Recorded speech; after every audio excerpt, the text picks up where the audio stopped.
Hello, my name is Gregory Hill. I'm 69 years old. I soon to be 70 in April of this year. The reason I'm doing this recording is because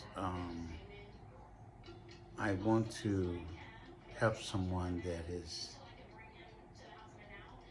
in the same situation that I am in, or have been in the same situation, or is heading to the same situation that I'm in, that I've been living with for many years. And I have been in denial for many years about my uh, literacy. I do suffer with literacy. I am not illiterate, but I do have literacy issues. And my issues are in reading, writing, and arithmetic. I've been fighting this issue for pretty much all my life. Um, I've gone to many classes, libraries, adult classes, and different city colleges in their adult centers with no prevail until 2028. I happened to be at the Exposition Park Library here in Los Angeles. I was there to make copies to print out copies because I didn't own a printer at the time. And as I was leaving, I saw a sign that said, "Learn, read, help adult literacy." And I thought, okay, to myself, Gregory, you have gone through this so many times. Just leave it alone. You're doing well. You're surviving. And I paused and I said to myself, well, one more time can't hurt. So I approached the desk, and next to the information desk was a door there that led to the literary center. And I poked my head in, and there was an elderly woman sitting at her desk. And I asked her what was her literacy program all about. And she said to me, first thing she said to me, well, is it for you or is it for someone else? With butterflies all in my stomach, I said, me. She said, oh, come in. I came in. I told her a little bit about myself and, what I had gone through and been going through for years past. And she told me what they do there was to place me with a tutor that can help me with my skills in reading, writing, or arithmetic. And she told me that she did not have a tutor on hand at the moment, but the moment she get one, she will give me a call. I says, okay. She says, well, can you take a test for me? And I said, of course. I took the test. And she said, the test is so I can find the right tutor that can help you with your reading and writing skills that you need. And of course, I agreed. As I said, I took the test, and I went on about my business. She was a very nice elderly black woman, typical librarian, if you will. She had been there for years, an elderly woman. And I left, and a week later she called me. She said, I have a tutor for you that I'd like for you to meet. And of course, I was ecstatic. Really couldn't believe it, and but it was true. And we set up a date and time, and I met the tutor. Her name was Yvette. She was a student at USC, nursing student, and she agreed to tutor with me twice a week. We did an hour and a half, sometimes 2 hours, depending on how deep we got into it. I started out from the beginning. They have a series of workbooks called the Challenger. And the Challenger, it has a workbook and a writing book. And the book starts from 1 to 9. So the time that I was with the student, with the tutor, I got all the way up to book 3. And then of course, COVID came into play. So we all know what happened then. Everything kind of stopped. And last year, they decided to try out tutoring online. And they called me, they asked would I be interested in doing that. Of course, I said yes, and I met another tutor by the name of Catherine, and I've been with her for over a year and a half now. She's been kind enough to dedicate her time and to help me with my skills in reading and writing, and I'm so ever so grateful for that. As I said, I started out in book 1, now I'm in book 5. There's a reading and then there's a writing book. So I've been a part of the library ever since. Shortly after I started with the library coordinator, the adult library coordinator, asked me would I be interested in going on a retreat for adult learners in Redlands, California. Of course, I agreed.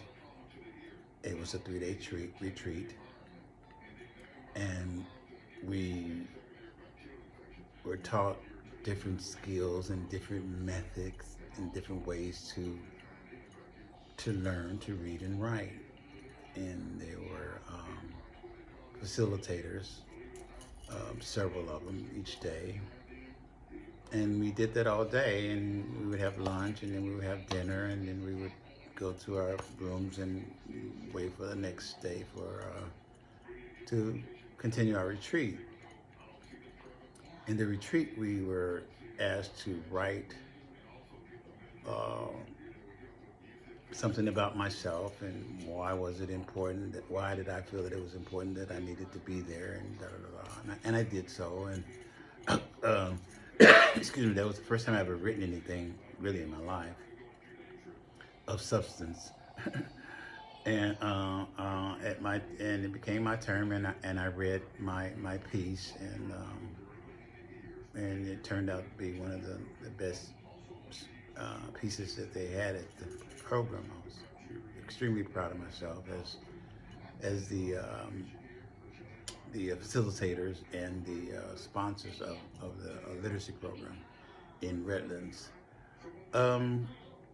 And from that day on, I've been at it ever since. It's something that's been very near and dear to my heart for a very long time. And my objective here is to try to encourage men, women, children alike that it's never too late to learn to read or write. I'm a witness of this at the age of 69.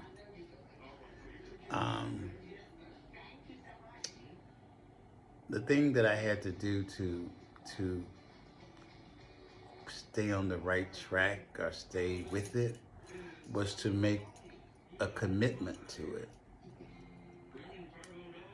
A commitment and staying consistent and being disciplined. Those 3 things have carried me through this journey and probably beyond, hopefully in a good way. Again, my objective is to speak for those that are unable to speak for themselves, that are dealing with the issues that I just talked about. So I just don't want any child to go through what I went through in my grade school, junior high, and high school. I graduated with a high school diploma, believe it or not, from the 1st grade to the 12th grade. In the 4th grade, I was placed in a special education class. By the way, I repeated the 1st grade. I forgot that part. That's pretty much where it should have been looked at. Anyway, I they placed me in special ed in my fourth grade. And unfortunately, I stayed in there 7 years of an early part of a childhood's education. And in those 7 years, I learned absolutely nothing. I went to school every day. My mother sent me to school. I was dressed. I had food. There was no kind of abuse of any kind um, in my household. I'm the youngest of six. And it just went through without being questioned. Even the first grade was never questioned as to why and how I repeated the first grade. And of course, when I was sent to special ed, there was no question asked about that as well from my parents, or I didn't get a lot of information from the administrator as well. So I was just kind of stuck there. I was there with all types of children with all types of disabilities, some mentally retarded, today known as Down syndrome. Some were wheelchair bound. Some were unable to speak. Um, that went on for years. It was one teacher. She had no assistants. And the only thing that I can remember that we learned in that class every day was the day of the week, what day it was of the week, and what the weather was outside. That was it, every day. We had reading circles and that kind of thing, but it wasn't enough. She couldn't handle all of those types of different disabled people is what it really boiled down to. She's a wonderful teacher. She did her best that she could, but I just didn't get it. And I got shoved right on through because I was a good kid and wasn't a problem kid or didn't have any issues with my principal or assistant principal or any of my teachers for that matter. So I was just kind of pushed on through. And later on, I learned that that was called social promotion. That's what happened, that I was sent through social promotion. I didn't march in my senior class. I was handed a diploma. When I got the diploma, it's a little hard to even go back and remember. What I remember about that diploma was that I couldn't read anything on that diploma but my name. But I got a high school diploma. So, I mean, you go figure. And unfortunately, that system still exists in our school systems today throughout our country. And again, I like to be the voice for those that can't speak for themselves. It is a subject that we must deal with moving forward, especially in the Black and brown community. We're so disenfranchised in that area that you would not believe.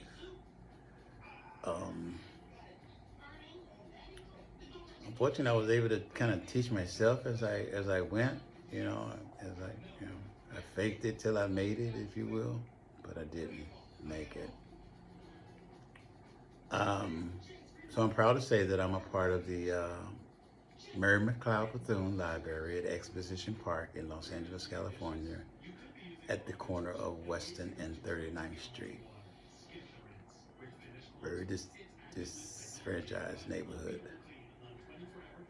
But I'm sticking with it. I'm going to continue to stick with it.